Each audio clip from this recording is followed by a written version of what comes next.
Assalamualaikum warahmatullahi wabarakatuh. Salam sejahtera bagi kita semua. Baiklah, perkenalkan saya Nadila Putri, NIM 2001121 selaku moderator pada presentasi kali ini. Sebelumnya saya ucapkan terima kasih kepada Ibu Apoteker Mira Febrina MSc selaku dosen pengampu mata kuliah patofisiologi.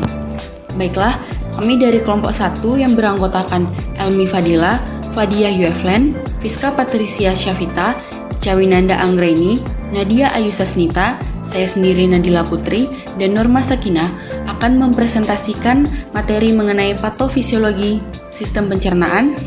Yang pertama akan disampaikan oleh rekan saya. Baiklah, yang pertama yaitu dispepsia.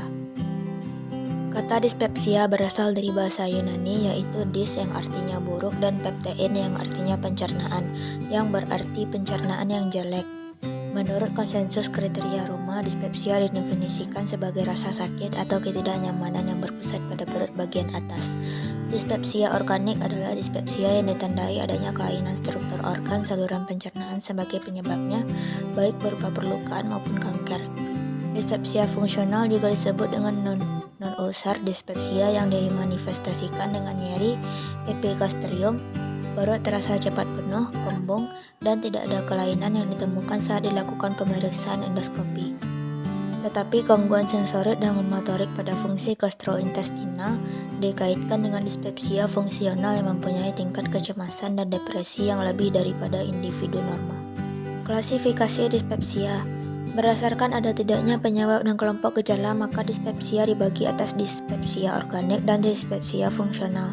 Dispepsia organik apabila penyebab dispepsia sudah jelas, misalnya adanya ulkus peptikum, karsinoma lambung, cholelithiasis yang bisa ditemukan secara mudah.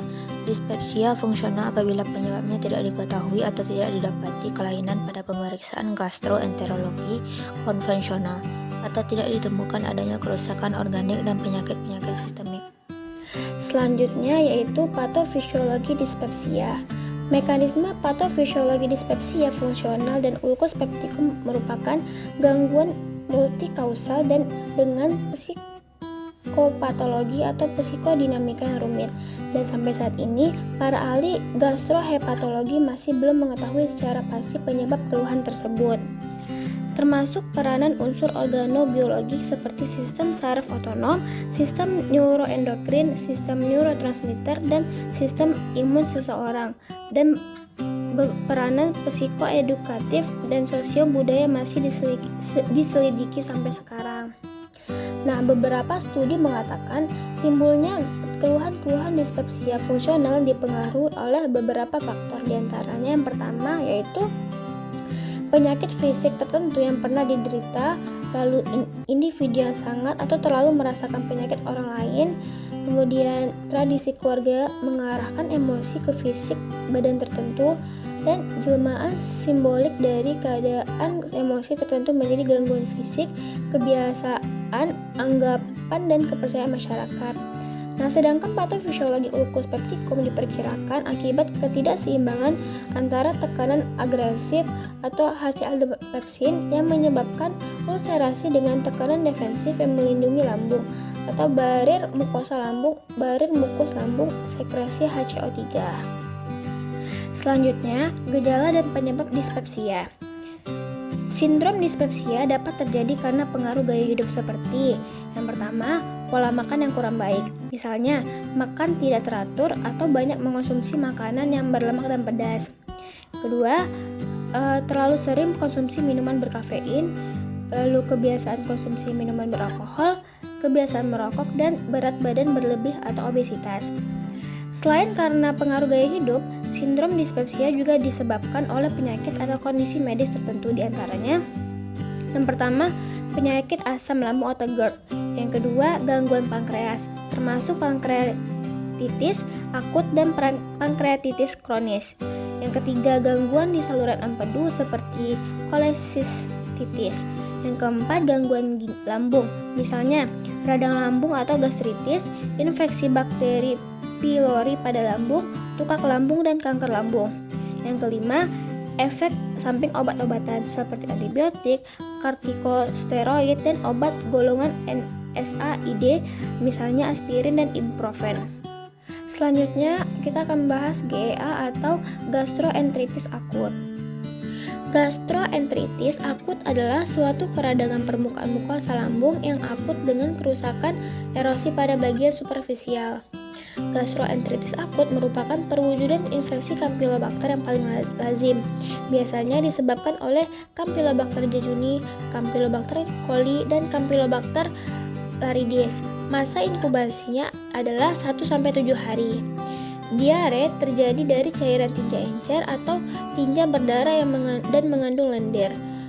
Gastroenteritis akut yang ditandai dengan diare dan pada beberapa kasus muntah-muntah yang berakibat kehilangan cairan elektrolit yang menimbulkan dehidrasi dan gangguan keseimbangan elektrolit. Nah, dapat disimpulkan, gastroenteritis akut adalah suatu peradangan pada mukosa lambung yang ditandai dengan muntah-muntah yang berakibat dengan kehilangan elektrolit yang menimbulkan dehidrasi yang disebabkan oleh infeksi bakteri dan biasanya terjadi pada bayi atau anak. Selanjutnya, klasifikasi gastroenteritis akut. Gastroenteritis akut adalah gastroenteritis yang serangannya secara tiba-tiba dan berlangsung kurang dari 14 hari. Klasifikasinya yaitu 1. Gastroenteritis non-inflamasi disebabkan oleh enterotoksin dan menyebabkan gastroenteritis cair dengan volume yang besar tanpa lendir dan darah. Keluhan abdomen jarang atau bahkan tidak sama sekali. Yang kedua yaitu gastroenteritis inflamasi disebabkan invasi bakteri dan pengeluaran sitotoksin di kolon. Gejala klinis ditandai dengan mulas sampai nyeri seperti kolik, muntah, mual, demam, tenesmus, gejala dan tanda dehidrasi. Secara makroskopis, terdapat lendir dan darah pada pemeriksaan feses rutin, dan secara mikroskopis terdapat sel leukosit polimorfonuklear. Selanjutnya yaitu patofisiologi gastroenteritis akut. Gastroenteritis akut menurut Suharyono sebagai akibat diare baik yang akut maupun kronik akan terjadi apabila 1. Kehilangan air dan elektrolit serta gangguan asam basa yang menyebabkan dehidrasi, asidosis metabolik dan hipokalemia. Yang kedua yaitu gangguan sirkulasi darah berupa renjatan atau shock hipovolemik, akibatnya perfusi jaringan berkurang dan terjadi hipoksia. Asidosis bertambah berat dapat mengakibatkan pendarahan dalam otak, kesadaran menurun, dan bila tidak disegera ditolong akan meninggal. Yang ketiga yaitu gangguan gizi yang terjadi akibat keluarnya cairan berlebihan karena diare dan muntah, sehingga terjadi penurunan berat badan dalam waktu yang singkat. Selanjutnya yaitu tanda dan gejala gastroenteritis akut. 1. Sering buang air besar dengan konsisten tinja cair atau encer.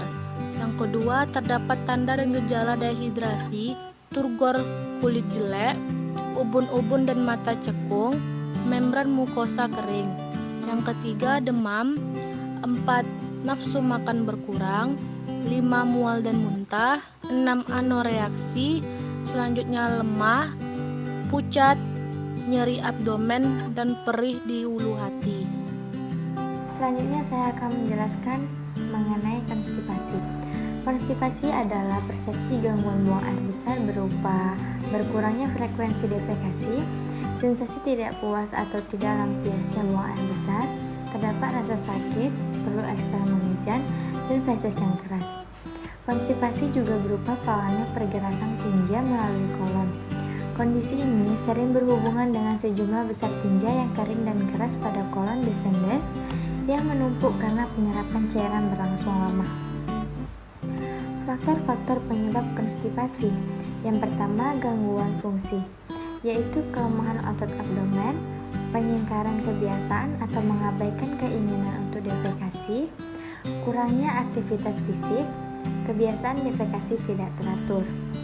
Yang kedua, psikologis atau psikogenik yang meliputi depresi, stres emosial, dan konfungsi mental. Yang ketiga, farmakologis.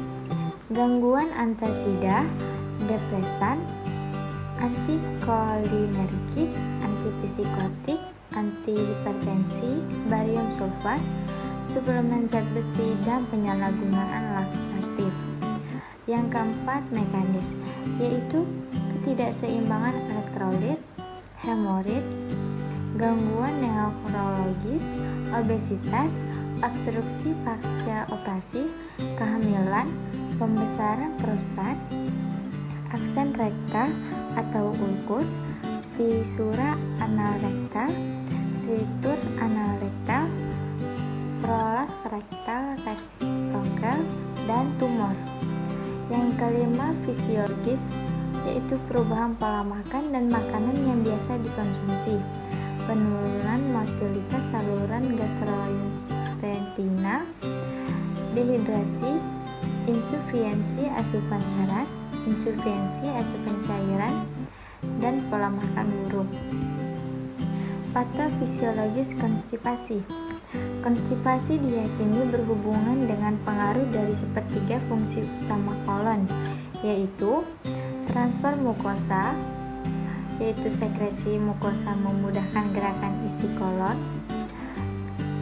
Yang kedua, aktivitas mioelektrik, yaitu pencampuran massa rektal atau proses defekasi. Aktivitas motoritik yang meningkat, menurun, dan normal ditemukan pada konstipasi. Gerakan maju mundur yang meningkatkan waktu kontrak dari simen atau isi lumen dengan mukosa dapat terjadi jika kontraksi meningkat atau amplitudon dan frekuensi yang tidak terkoordinasi.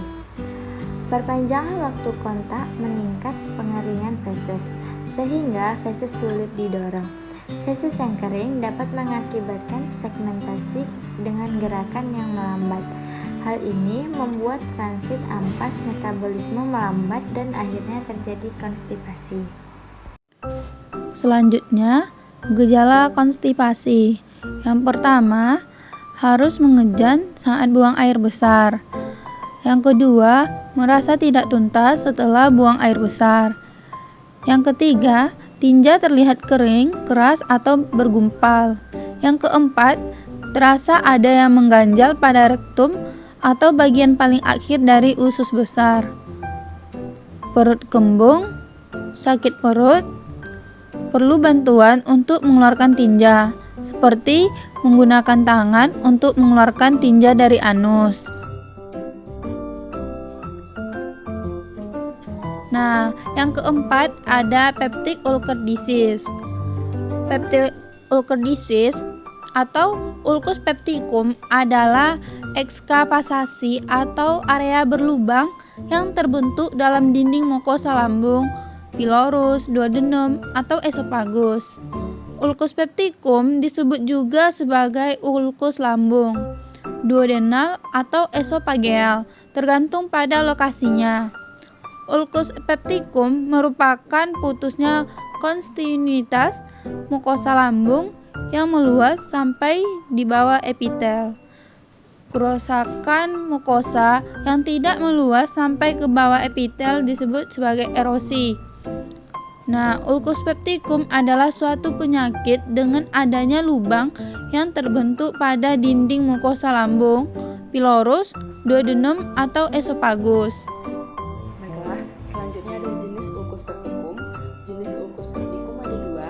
Yang pertama ada ulcus duodenalis, merupakan jenis ulcus pepticum yang paling banyak ditemukan, terjadi pada duodenum atau usus 12 jari, yaitu beberapa sentimeter pertama dari usus halus tepat di bawah lambung.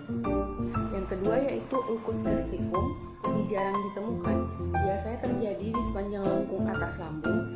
Jika sebagian dari lambung telah diangkat, bisa terjadi ulcus marginalis pada daerah di mana lambung yang tersisa telah disambungkan ke usus. Selanjutnya ada gejala dan penyebab. Gejalanya yaitu rasa lapar yang intens antara 1 hingga 3 jam setelah makan, bersendawa, kembung, gejala yang sama seperti gastroesophageal reflux disease atau GERD, kemudian sulit mencerna, muntah, nyeri seperti terbakar pada perut bagian atas atau nyeri tajam pada perut tengah, nyeri ulkus dapat menyebar ke dada atau punggung, anemia, turunnya berat badan, dan kelelahan. Selanjutnya itu Marshall dan Jerome Warren mengidentifikasi bahwa infeksi bakteri Helicobacter pylori sebagai penyebab utama ulkus peptik. Kedua peneliti tersebut mendapat Nobel Prize di bidang kedokteran di tahun 2005 atas penemuannya. Penyebab lainnya yaitu ada konsumsi alkohol berlebihan, kemudian cedera fisik, luka bakar, infeksi virus atau bakteri, dan terapi radiasi. Selanjutnya yaitu patofisiologi ulkus peptikum. Permukaan epitelium dari lambung atau usus rusak dan berulkus hasil dari inflamasi menyebar sampai ke dasar mukosa dan submukosa. Asam lambung dan enzim pencernaan memasuki jaringan menyebabkan kerusakan lebih lanjut pada pembuluh darah dan jaringan di sekitarnya. Ulkus peptikum disebabkan oleh sekresi asam dan pepsin yang berlebihan oleh mukosa lambung atau berkurangnya kemampuan sawar mukosa gastroduodenalis untuk berlindung dari sifat pencernaan dari kompleks asam pepsin. Selanjutnya, yang kelima ada gastroesophageal reflux disease. Penyakit reflux gastroesophagus atau PRGE merupakan kelainan saluran cerna bagian atas yang disebabkan oleh reflux gastroesophagus patologik yang frekuensinya cukup tinggi di negara maju. Reflux gastroesophagus adalah peristiwa masuknya isi lambung ke dalam esofagus yang terjadi secara intermiten pada setiap orang, terutama setelah makan. Reflux terjadi tanpa menimbulkan gejala, dan perubahan histologik mukosa esofagus disebut reflux gastroesophageal fisiologik. Bila reflux terjadi berulang-ulang sehingga timbul gejala dan komplikasi, disebut reflux gastroesophagus patologik atau penyakit reflux gastroesophagus. Patofisiologi penyakit reflux gastroesophagus terjadi akibat adanya ketidakseimbangan antara faktor ofensif dan faktor defensif dari sistem pertahanan esofagus dan bahan refluksat lambung, yang termasuk faktor defensif sistem pertahanan esofagus adalah LES, mekanisme bersihan esofagus dan epitel esofagus. LES merupakan struktur anatomi berbentuk sudut yang memisahkan esofagus dengan lambung. Pada keadaan normal, tekanan LES ini akan menurun saat menelan sehingga terjadi antegrade dari esofagus ke lambung. Pada GERD, fungsi LES terganggu dan menyebabkan terjadinya aliran retrograde dari lambung ke esofagus. Mekanisme ketahanan epitel esofagus terdiri dari membran sel, intercellular junction yang membatasi difusi ion H+ ke dalam jaringan esofagus, aliran darah esofagus yang menyuplai nutrien oksigen dan bikarbonat serta mengeluarkan ion H+ dan CO2. Sel esofagus mempunyai kemampuan mentransport ion H+ dan Cl intraseluler dengan Na+ dan bikarbonat ekstraseluler. Kemudian gejala penyakit reflux gastroesophagus. Gejala khas dari GERD ini adalah regurgitasi dan heartburn. Kedua gejala ini umumnya dirasakan saat setelah makan atau saat berbaring. Gejala yang timbul kadang-kadang sukar dibedakan dengan kelainan fungsional lain dari traktus gastrointestinal. Nah, gejala lainnya ialah kembung, mual, cepat kenyang, bersendawa, hipersalivasi, disfagia, dan odinofagia. Disfagia umumnya akibat struktur atau keganasan Barrett's esophagus, sedangkan odinofagia atau rasa sakit saat menelan umumnya akibat ulserasi berat atau pada kasus infeksi. Nyeri dada non-kardiak, batuk kronik, asma, dan laringitis merupakan gejala ekstraesofageal penderita GERD. Baiklah, itulah tadi penjelasan materi dari kelompok kami. Apabila terdapat kesalahan, kami mohon maaf. Kami akhiri. Assalamualaikum warahmatullahi wabarakatuh.